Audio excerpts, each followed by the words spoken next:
Halo, saya Andika, copywriting trainer.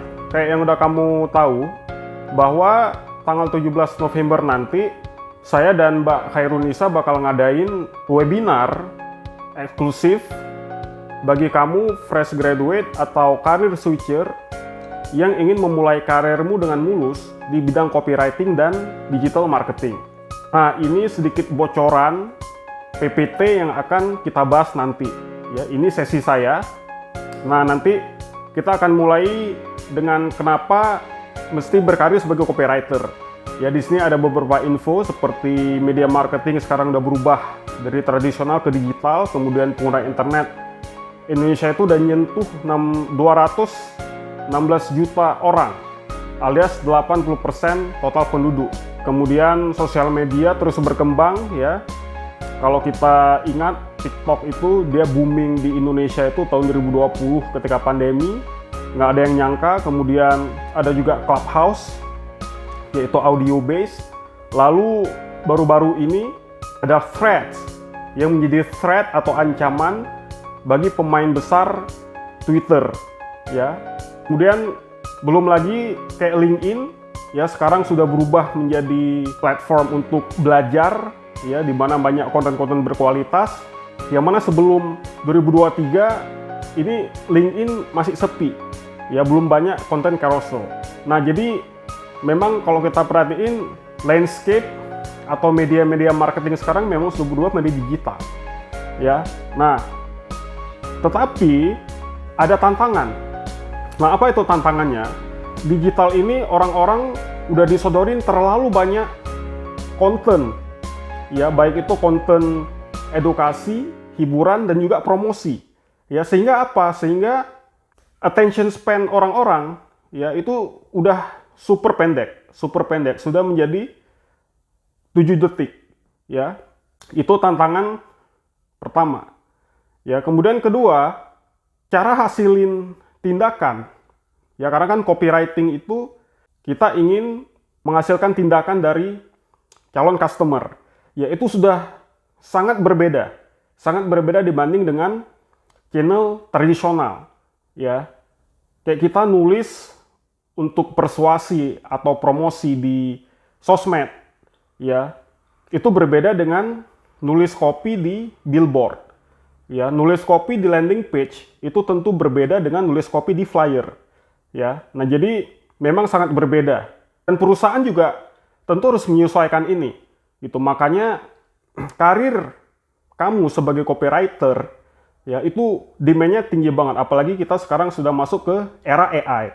Ya, dimana nanti kita masih bersyukur karena ya kalau kita nulis copy pakai AI 100% itu dia masih umum banget dan juga masih dangkal gitu ya. Jadi ini kesempatan, apalagi kalau kamu nggak mau mengambil kesempatan sebagai copywriter, itu nanti akan diambil oleh copywriter lain yang bisa memanfaatkan AI ya untuk kemudian mengasih manfaat ke perusahaan sehingga perusahaan itu makin berkembang dan karir si copywriter ini makin sukses.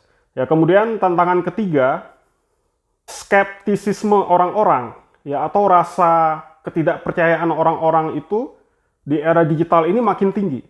Ya, karena itu tadi terlalu banyak informasi yang disodorin.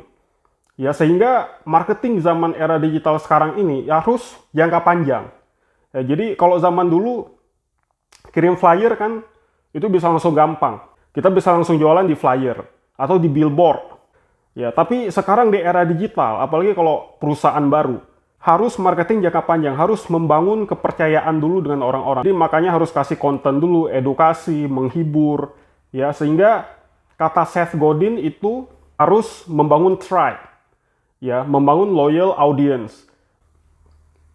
Meskipun sekarang dengan banyak kelebihan, hemat biaya, hemat waktu, cuman ada 3 tantangan terbesar yang nanti kita akan coba kulas lebih dalam lagi. Dan juga saya tentunya yang saya belum beberin di sini gimana kiat-kiat sukses kamu yang dulu juga sempat saya terapin ya untuk memulai karir sebagai copywriter dengan mulus sehingga karirmu bisa terus melesat ya di tengah era AI dan juga perkembangan teknologi yang terus semakin berkembang. Bocoran kuncinya satu, yaitu adalah kita mempelajari psikologi manusia. Karena psikologi manusia, kebutuhan manusia, keinginan manusia, bagaimana manusia behave atau berperilaku itu tetap sama. Ya, meskipun teknologi itu selalu berubah. Teknologi pada akhirnya cuman medium, ya, tapi kebutuhan dan sifat manusia itu tetap sama. Ya, sampai ketemu tanggal 17 November. Bagi kamu yang belum daftar, ya langsung daftar, klik link di caption. Ada bonus untuk 40 orang pertama, dan biayanya itu karena juga saya baru membangun personal brand, ya jadi saya dan Mbak Kairunisa nggak kasih biaya yang mahal-mahal banget. Kita ingin membangun tribe kita dulu, jadi dengan manfaat yang seabret ini, kita cuman buka biaya di Rp39.000 saja. Dibanding dengan ikut seminar yang bisa sampai ratusan ribu. Sekian dari saya, sampai ketemu tanggal 17 November. Kalau belum daftar, buruan daftar sebelum deadline habis.